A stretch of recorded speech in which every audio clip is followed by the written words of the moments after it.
સ્વામીની વાત પ્રકરણ ત્રીજું વાત 42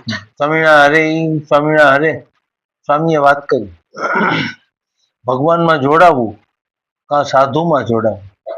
ત્યારે પૂછ્યું કે ભગવાનમાં જોડાણો હોય તે કેમ જણાય અને સાધુમાં જોડાણો હોય તે કેમ જણાય.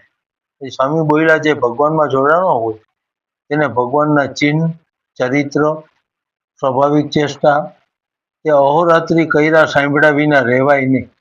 અને સાધુમાં જોડાણો હોય તેનાથી દર્શન, સેવા અને વાતું તે અહોરાત્રી કર્યા સાંભળ્યા વિના રહેવાય નહીં. ત્યારે જાણીએ જે કે સાધુમાં જોડાણો છે.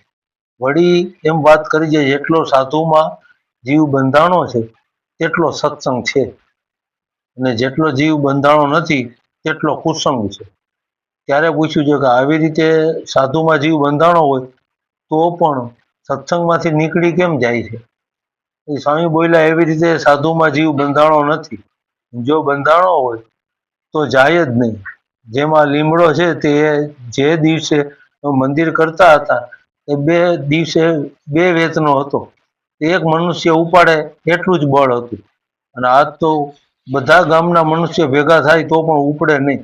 તેમ ઘણા દિવસ રહીને સત્સંગમાં જીવ બાંધ્યો હોય તો પંચ વિષય કે કામાદિક દોષનો પાયડો પડે નહીં, સત્સંગમાંથી પડે નહીં. એમ કહીને બોલ્યા છે પ્રસંગ મજરમ પાર્શ્વમ મહાત્મનમ કવ્યો વિદુહુ સ એવ સાધુષુ કૃતો મોક્ષ દ્વારમ પાવૃતમ. એમ જે રહેવાય છે તેને મોક્ષનું દ્વાર ઉઘાડું છે ને એમ ન રહેવાય તો મોક્ષ દ્વાર દીધા છે કમાડ, કડી જડી છે બારણે.